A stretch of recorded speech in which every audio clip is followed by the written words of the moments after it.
In a tranquil countryside setting, amidst the sprawling cornfields, a local farmer witnesses an extraordinary sight: a pyronite soaring overhead, pursued by a duo of determined police officers on foot. One officer swiftly coordinates with a colleague in a patrol car, ensuring that a fire truck is on standby for the imminent encounter with the pyronite.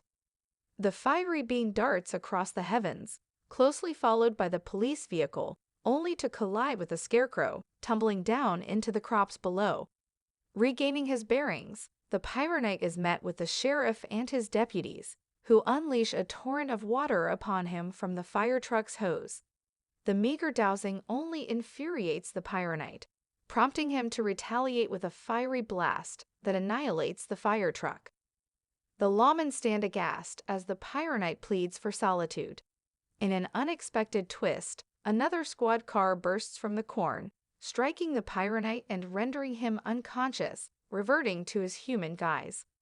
Upon awakening, the young pyronite, known as Alan Albright, finds himself shackled within a frigid ice storage facility, under the interrogation of the very officers he had previously eluded. The sheriff accuses Alan of igniting multiple fires across Grover's mill, but Alan maintains his innocence. Skeptical, the sheriff confiscates Alan's cherished plumber badge, a gift from his father, demanding an explanation. Alan, steadfast in his silence, watches as the sheriff seizes the badge and confines him to the icy chamber, pending judicial review. Meanwhile, the badge begins to signal ominously on the sheriff's desk.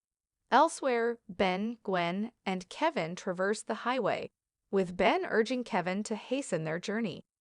Despite Ben's pleas, Kevin adheres to the speed limit, teasing the possibility of Ben's grounding and its implications for him and Gwen, a notion swiftly dismissed by Gwen. Suddenly, Kevin's plumber badge emits a mysterious chime, drawing their attention to a holographic map that emerges. Speculating it to be a navigational aid, they notice a blinking signal, which Ben interprets as a potential distress call from Max. Seizing the moment, Kevin accelerates towards Grover's mill, driven by the urgency of the flashing badge. Back at the ice warehouse, Alan, hindered by the cold, attempts to morph into his pyronite form. Thwarted by the chill, he opts for a different tactic, spewing lava onto his handcuffs, melting them away and freeing himself from his icy prison. Seizing a moment of serendipity, Alan exploits the slumbering officer's negligence to morph into his pyronite form and incinerate an escape route through the wall. Shortly after, Ben, Gwen, and Kevin arrive at the frosty confines of the ice warehouse, guided by the map's directions. They're greeted by the gaping hole Alan left behind, prompting speculation about the events that transpired. Inside, they stumble upon Alan's pulsating plumber badge, leading Ben to theorize that Max might be in pursuit of the entity responsible for the wall's destruction. Meanwhile, in the dense cornfields, the sheriff and his team are on Alan's trail once again.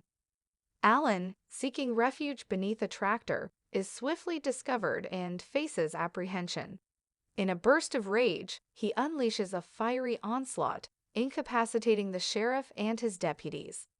As Alan assesses their condition, Gwen intervenes with her enchantments to prevent any further contact. The skies then become the stage for a confrontation as Ben, in his Jetre form, engages Alan.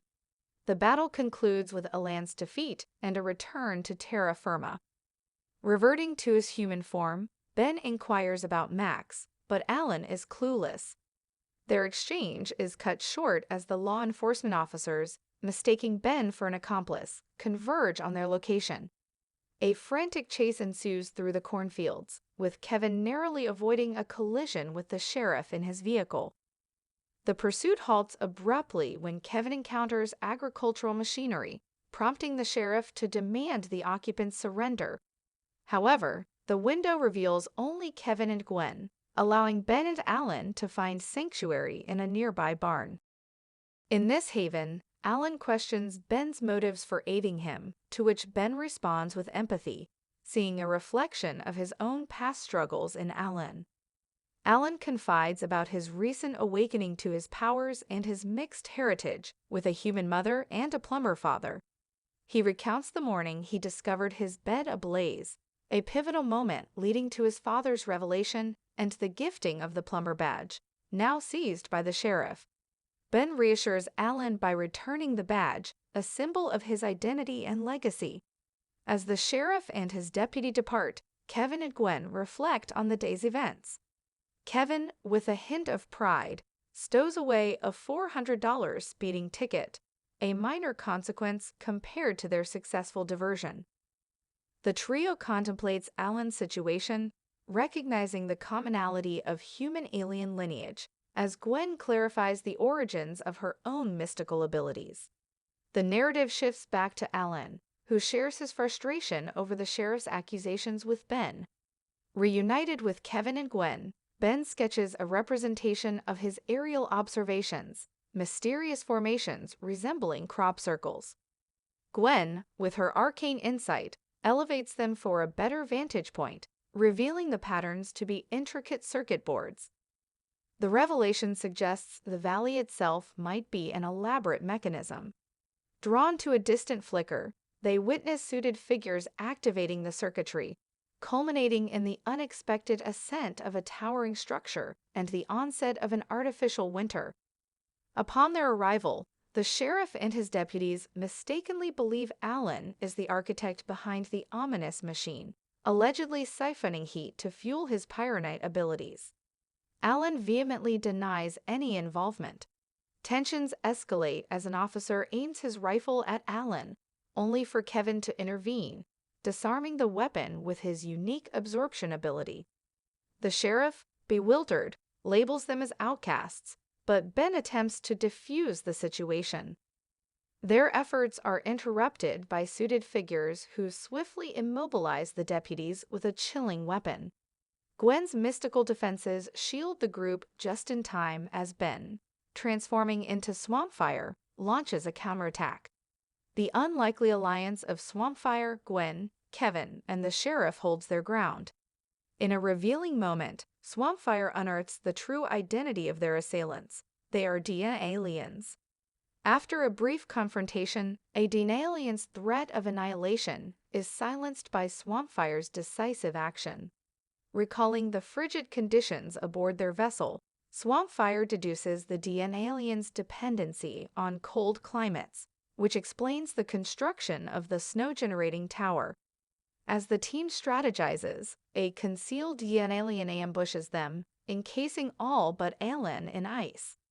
The sheriff, standing his ground, soon joins his frozen comrades, leaving Alan to face the extraterrestrial threat alone. Unaffected by the freeze gun, Alan stands resilient against a group of Dina-aliens.